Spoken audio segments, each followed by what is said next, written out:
Understanding diversity.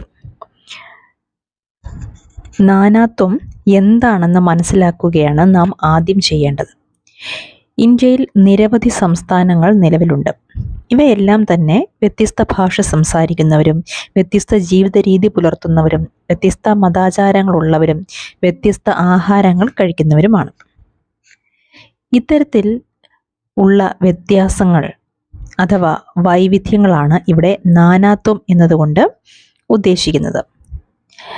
നാനാത്വം മറ്റൊരു രീതിയിൽ പറഞ്ഞാൽ ഇന്ത്യയിലെ വിവിധ സംസ്ഥാനങ്ങൾക്ക് പലതരം സംസ്കാരമാണ്. ഈ സംസ്കാരങ്ങൾ ഉടലെടുക്കുന്നത് അവരുടെ ജീവിത സാഹചര്യവുമായി ബന്ധപ്പെട്ടിട്ടാണ്. ഈ സംസ്കാരത്തിൻ്റെ ഭാഗമാണ് സാഹിത്യം എന്നുള്ളത്. സാഹിത്യത്തിൽ പലതരം സംഭാവനകൾ നൽകിയിട്ടുള്ള കഥാകൃത്തുക്കളുടെ ചരിത്ര പശ്ചാത്തലത്തിൽ നിന്നും അവരുടെ കൃതികൾ അവർ ജീവിക്കുന്ന ഭൂപ്രകൃതിയുമായി ബന്ധപ്പെട്ട തരത്തിലുള്ളതായിരുന്നുവെന്ന് മനസ്സിലാക്കാം. വനപ്രദേശങ്ങളോട് ചേർന്ന് വസിച്ചിരുന്നവരുടെ കൃതികളിൽ പക്ഷികളും മൃഗങ്ങളും പ്രകൃതിയും നിറഞ്ഞു നിന്നിരുന്നു. മറ്റുള്ളവരിൽ ചിലർ സാമ്രാജ്യങ്ങളുടെ കഥകൾ പറയുകയും സ്നേഹത്തെയും അധികാരത്തെയും ഇതിവൃത്തമാക്കുകയും ചെയ്തു. മറ്റുള്ള സാഹിത്യകാരന്മാർ തങ്ങളുടെ ബാല്യകാല സ്മരണകൾ ഇതിവൃത്തമാക്കിയപ്പോൾ സമുദ്രങ്ങൾ, പർവ്വതങ്ങൾ തുടങ്ങിയവയുമായി ബന്ധപ്പെട്ടവർ സാഹസികതയാണ് ഇതിവൃത്തമാക്കിയത്. ഏകദേശം 200 വർഷങ്ങൾക്ക് മുമ്പ്, ഇന്നത്തെ ഗതാഗത സൗകര്യങ്ങൾ വരുന്നതിന് മുമ്പ് തന്നെ ജനങ്ങൾ ഒരു പ്രദേശത്തു നിന്നും മറ്റൊരു പ്രദേശത്തേക്ക് യാത്ര ചെയ്യുക പതിവായിരുന്നു. ഇടയ്ക്കിടയ്ക്ക് പുതിയ പ്രദേശങ്ങൾ തിരഞ്ഞു കണ്ടെത്തുകയും ചിലർ ആ പ്രദേശങ്ങളിൽ താമസിക്കുകയും മറ്റു ചിലർ അവിടം കച്ചവടത്തിനായി ഉപയോഗിക്കുകയും ചെയ്തു. ഇത്തരത്തിൽ കണ്ടെത്തുന്ന പ്രദേശങ്ങൾ എന്ന് പറയുന്നത് വളരെയധികം യാത്രകൾ ചെയ്തതിൻ്റെ ഫലമായിട്ടാണ് ഉണ്ടായത്. അപ്പോൾ അവിടെ ജനങ്ങൾ ചില അവസരങ്ങളിൽ സ്ഥിരതാമസമാക്കുകയോ അല്ലെങ്കിൽ നിശ്ചിത കാലയളവിലേക്ക് താമസിക്കുകയോ പതിവായിരുന്നു. കൂടാതെ വെള്ളപ്പൊക്കം, വരൾച്ച തുടങ്ങിയ മൂലമുണ്ടാകുന്ന ഭക്ഷണക്ഷാമം വരുമ്പോഴും യുദ്ധവും മറ്റും ഉണ്ടാകുമ്പോഴും തൊഴിൽ തേടിയും ജനങ്ങൾ പുതിയ പ്രദേശത്തേക്ക് എത്തുക പതിവായിരുന്നു. ഇത്തരത്തിൽ പുതിയ പ്രദേശത്തിലേക്ക് ജനങ്ങൾ വരുമ്പോൾ ഭാഗികമായോ പൂർണ്ണമായോ ജനങ്ങളുടെ രീതികളിൽ മാറ്റം സംഭവിക്കുക പതിവായിരുന്നു. അവരുടെ ഭാഷ, ഭക്ഷണം, സംഗീതം, മതം തുടങ്ങിയവയിലുള്ള പഴയ രീതികളും പുതിയ രീതികളും ഇടകലർന്ന് മറ്റൊരു പുതിയ സംസ്കാരമായി മാറിത്തീരുന്നത് നമുക്ക് കാണാം. ഓരോ പ്രദേശങ്ങളുടെയും ചരിത്രം പരിശോധിക്കുകയാണെങ്കിൽ അവിടെയുള്ള ജനങ്ങളുടെ ജീവിത രീതിയും സംസ്കാരവുമെല്ലാം ഇത്തരത്തിൽ പലതരം സംസ്കാരങ്ങളുടെ സ്വാധീനത്താൽ ഉരുത്തിരിഞ്ഞതാണെന്ന് നമുക്ക് മനസ്സിലാക്കാനായിട്ട് സാധിക്കുന്നുണ്ട്. അതേപോലെ ഭൂപ്രകൃതി മനുഷ്യൻ്റെ ദൈനംദിന ജീവിതത്തിലും സ്വാധീനം ചെലുത്താറുണ്ട്. സമുദ്രതീരങ്ങളിൽ ജീവിക്കുന്ന ജനങ്ങളുടെ ജീവിത രീതിയല്ല പർവ്വത പ്രദേശങ്ങളിൽ ജീവിക്കുന്നവർക്ക്. ഭക്ഷണരീതി, വസ്ത്രധാരണം, തൊഴിൽ മേഖല ഇവയെല്ലാം തന്നെ തികച്ചും വ്യത്യാസമായിരിക്കും.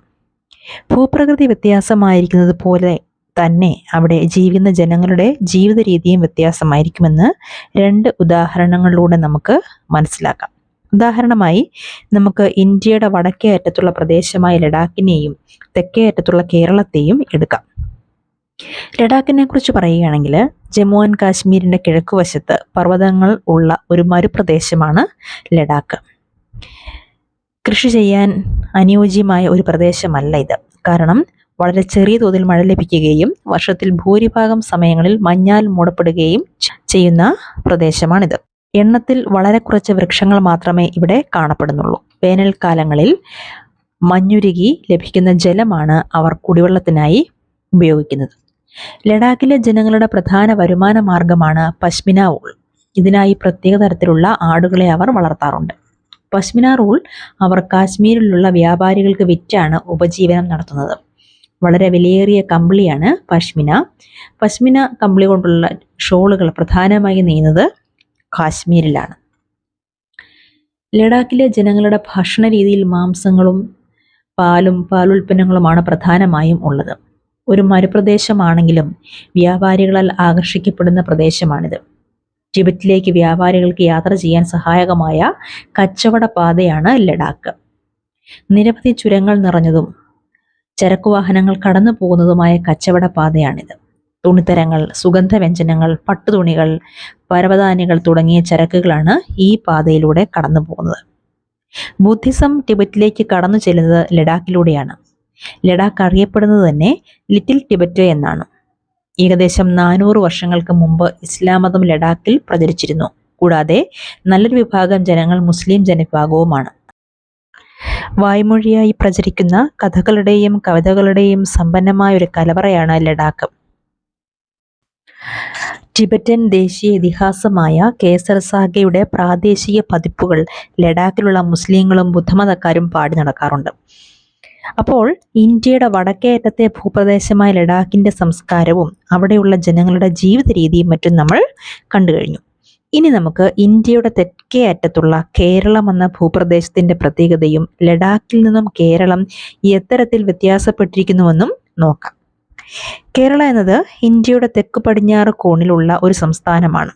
ഈ ഭൂപ്രദേശത്തിന്റെ പ്രത്യേകത എന്താണെന്ന് ചോദിച്ചാൽ, ഒരു വശം സമുദ്രത്താൽ ചുറ്റപ്പെട്ടതും മറുവശം മലനിരകളാലും ചുറ്റപ്പെട്ടതുമാണ്. സുഗന്ധവ്യഞ്ജനങ്ങളായ കുരുമുളക്, ഏലക്ക, ഗ്രാമ്പൂ തുടങ്ങിയവ വിളയുന്ന ഇടമാണ് ഈ മലനിരകൾ. സുഗന്ധവ്യഞ്ജനങ്ങൾ വിളയുന്ന പ്രദേശമായതുകൊണ്ട് തന്നെ വ്യാപാരികളാൽ ആകർഷിക്കപ്പെടുന്ന ഒരു ഇടം കൂടിയാണ് കേരളം. ജൂതരും അറബികളുമാണ് ആദ്യമായി കേരളത്തിൽ വ്യാപാരത്തിനായി എത്തുന്നത്.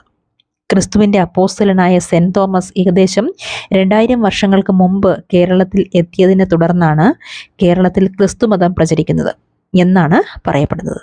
നിരവധി അറേബ്യൻ വ്യാപാരികൾ കേരളത്തിലെത്തുകയും സ്ഥിരതാമസമാക്കുകയും ചെയ്തിട്ടുണ്ട്.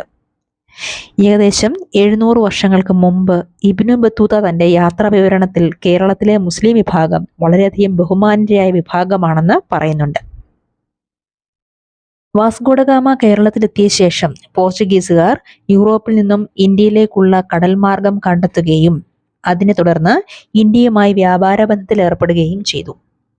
ഇത്തരത്തിൽ പല രീതികളിൽ ചരിത്രപരമായ സ്വാധീനത്താൽ കേരളത്തിലെ ജനങ്ങൾ വിവിധതരം മതങ്ങളെ പിന്തുടരുകയും ചെയ്യുന്നുണ്ട്. അവയിൽ പ്രധാനപ്പെട്ടവയാണ് ജൂതമതം, ഇസ്ലാം, ക്രിസ്ത്യൻ, ഹിന്ദുയിസം, ബുദ്ധിസം തുടങ്ങിയവ. കേരളത്തിൽ മത്സ്യബന്ധനത്തിനായി ഉപയോഗിക്കുന്ന വല അറിയപ്പെടുന്നത് ചീനവല എന്നാണ്. അതേപോലെ ആഹാരം പാകം ചെയ്യാൻ ഉപയോഗിക്കുന്ന പാത്രം ചീനച്ചട്ടി എന്നാണ് പറയുന്നത്. ഇവയൊക്കെ തന്നെ ചൈനയുടെ സ്വാധീനത്തിൽ നിന്നും ഉരുത്തിരിഞ്ഞത് വന്ന പ്രയോഗങ്ങളാണ് എന്ന് നമുക്ക് മനസ്സിലാക്കാം. ഫലഭൂയിഷ്ടമായ മണ്ണും ധാന്യോൽപാദനത്തിന് അനുയോജ്യമായ കാലാവസ്ഥയുമായതിനാൽ ജനങ്ങളിൽ ഭൂരിഭാഗവും അരി ഭക്ഷണങ്ങളാണ് ഉപയോഗിക്കുന്നത്. കൂടാതെ പച്ചക്കറിയും മത്സ്യവിഭവങ്ങളും ഉപയോഗിക്കുന്നുണ്ട്. ഇത്തരത്തിൽ കേരളവും ലഡാക്കും ഭൂപ്രകൃതി അനുസരിച്ച് വ്യത്യാസപ്പെട്ടിരിക്കുന്നുവെങ്കിലും ചരിത്രം പരിശോധിക്കുമ്പോൾ ഈ രണ്ട് പ്രദേശങ്ങളിലും സ്വാധീനം ചെലുത്തിയ സംസ്കാരങ്ങൾ ഒന്നാണെന്ന് മനസ്സിലാക്കാം. അതായത് ചൈനക്കാരും അറബ് കച്ചവടക്കാരും. ഭൂപ്രകൃതി അനുസരിച്ച് കേരളത്തിൽ സുഗന്ധവ്യഞ്ജനങ്ങളും ലഡാക്കിൽ കമ്പിളിയുമാണ് ഉൽപ്പാദിപ്പിക്കുന്നതെങ്കിലും രണ്ടു പ്രദേശവും കച്ചവടക്കാരാൽ ആകർഷിക്കപ്പെടുന്നുണ്ട്. ഇതിൽ നിന്ന് നമുക്ക് എന്ത് മനസ്സിലാക്കാം? ചരിത്രവും ഭൂമിശാസ്ത്രവും ഒരു പ്രദേശത്തിന്റെ സാംസ്കാരിക ജീവിതവുമായി ബന്ധപ്പെട്ടിരിക്കുന്നുവെന്ന് മനസ്സിലാക്കാം. യൂണിറ്റി ഇൻ ഡൈവേഴ്സിറ്റി, നാനാത്വത്തിൽ ഏകത്വം. നമ്മൾ ഈ പറഞ്ഞ കാര്യങ്ങളിൽ നിന്നെല്ലാം ഇന്ത്യയിലെ സംസ്ഥാനങ്ങളിൽ വിവിധ തരം സംസ്കാരവും ചരിത്രവും ഭൂപ്രകൃതിയും എല്ലാമാണെന്ന് മനസ്സിലായി. ഇതെല്ലാം തന്നെ നാനാത്വത്തിന്റെ ഭാഗമാണെന്ന് നമുക്കറിയാം. ഇത്തരത്തിൽ നാനാത്വത്തിൽ ജീവിക്കുന്ന ജനങ്ങൾ ഏകത്വമായി പ്രവർത്തിച്ചതാണ് ഇന്ത്യൻ സ്വാതന്ത്ര്യ സമരം. വിവിധ സാമൂഹിക, സാംസ്കാരിക, മത ചട്ടക്കൂടുകളിൽ ജീവിക്കുന്ന മനുഷ്യർ ഇന്ത്യ എന്ന രാഷ്ട്രത്തിന് കീഴിൽ തങ്ങൾ ഒന്നാണ് എന്ന് തെളിയിച്ച സംഭവമാണ് സ്വാതന്ത്ര്യ സമരം. ബ്രിട്ടീഷുകാരുടെ അടിമത്തത്തിൽ നിന്നും സ്വാതന്ത്ര്യം നേടാനും ഇന്ത്യ എന്ന സ്വതന്ത്ര രാജ്യത്തെ കെട്ടിപ്പടുക്കാനും ഇടയായത് നാം ഒന്നാണ് എന്ന ഈ വികാരമാണ്. അത്തരത്തിൽ നാനാത്വത്തിൽ ഏകത്വം എന്ന ആശയം പ്രകടമാക്കുന്നതാണ് നമ്മുടെ ദേശീയ ഗാനവും ദേശീയ പതാകയുമെല്ലാം. വ്യത്യസ്ത ജനവിഭാഗങ്ങളെ ഇന്ത്യ എന്ന രാഷ്ട്രത്തിന് കീഴിൽ എത്തരത്തിലാണ് വിഭാവനം ചെയ്തിരിക്കുന്നത്, അഥവാ അവരുടെ ഏകത്വത്തെ വർണ്ണിക്കുന്നത് എത്തരത്തിലാണ് എന്ന് ദേശീയ ഗാനം നമുക്ക് മനസ്സിലാക്കി തരുന്നു. ജനഗണമന എന്ന് തുടങ്ങുന്ന നമ്മുടെ ദേശീയ ഗാനത്തിന്റെ ഓരോ വരികളുടെയും അർത്ഥം എന്താണെന്ന് ചോദിച്ചാൽ, ഒന്നാമത്തെ വരിയുടെ അർത്ഥം, നിങ്ങൾ എല്ലാ ജനങ്ങളുടെയും മനസ്സിന്റെ ഭരണാധികാരിയാണ്. നിങ്ങളാണ് ഇന്ത്യയുടെ വിധിയുടെ നിർമ്മാതാവ്. നിങ്ങളുടെ പേര് പഞ്ചാബ്, സിന്ധ്, ഗുജറാത്ത്, മറാത്തകൾ, ബംഗാൾ, ഒറീസ, ദ്രാവിഡർ എന്നിവരുടെ ഹൃദയങ്ങളെ ഇളക്കി മറിക്കുന്നു.